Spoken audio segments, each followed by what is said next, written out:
So, kamusta mga true friend? Nandito nga tayo ngayon sa Revolt Garage. Dito nga yan sa Imprint Customs Headquarters, no? So, syempre, medyo marami na rin yung mga tinakbo natin. Kaya ngayon, magpapalit tayo ulit ng bago. Okay, so ito nga mga true friend yung gagamitin natin na shock. Syempre, walang iba kundi ang OKM Racing. Binuksan natin siya, ganito yung itsura nyo. Ayan. So, ito na yung pinaka-shock natin. Tignan nyo. Grabe guys, ang ganda nito sa personal pag nakita ninyo. Tingnan mo yung pagkakagawa dito, yung quality nyo. Fully adjustable na rear cushion with tank na shock. So ayan, makikita natin dito guys yung quality.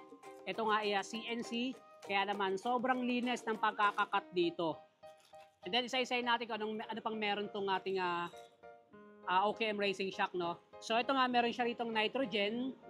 Tapos dahil nga fully adjustable to, meron tayo ritong spring preload. So ito yung spring, and then dito natin siya ina-adjust. So iniikot yan guys, may nilalagay yan dito na tools, may pinapasok dito, tapos na-adjust natin siya. And then mapapansin natin itong dalawang knob. So itong pula, and then yung parang kulay stainless or aluminum. So ito yung ating adjustable compression, and then yung ating adjustable rebound damping. Dito naman sa may part na to, ayan makita nyo guys, meron siyang rubber para in case na nagbabounce na siya, eh hindi tatama yung bakal dito. No, yung hindi tatama yung bakal sa bakal. So meron siyang protection. At the same time, may plastic din siya dito sa gitna para sa kanyang protection din. Ayan, so yun, ganda guys. Para to sa ating NMAX, dalawa siya. Ganito ang itsura niya. Ayan o, ganda di ba? Tapos, ito guys, meron pala siya rin yung kasamang tools. Ayan yung mga tools natin. So ito makita nyo itong mahaba na to. Yan yung mahaba, yan yung pinapasok dito. Yan. And then, ito naman yung parang allen. Ayan yung allen natin. Ito naman yung pinaka-adjust natin dito.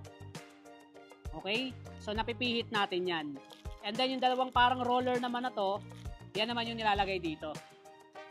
Yan, dyan siya nilalagay. Okay? So, ngayon guys, tara, pakabitin natin to sa NMAX natin. Okay, si Kuya Gio pala yung nag-aasikaso dito ngayon guys. Ayan.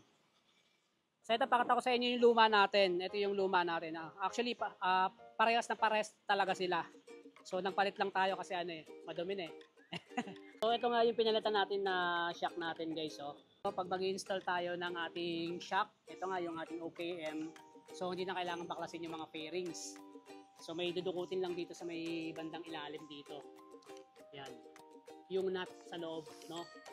Yun, ganun lang guys. Tapos, may kakabit natin siya agad. So, ano lang talaga siya, parang plug and play lang talaga siya.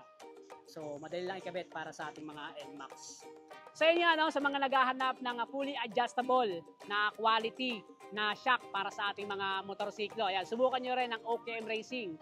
Dahil nga fully adjustable to, meron tong spring preload, adjustable compression, at adjustable rebound damping. So, ito nga ay nagdedepende sa sasakay sa motorsiklo. Kung kayo ay medyo malaki or payat lang, yun, ma-adjust nyo yung ating mga shock. Sa mga gusto rin magpa-install ng mga accessories ng inyong mga motorsiklo, dito nga sa Revolt Garage, pwedeng-pwede yan. So dito lang yan guys sa may Imprint Customs Headquarters, tapat lang ng SM Cherry. So paano mga true friend, ride safe and God bless!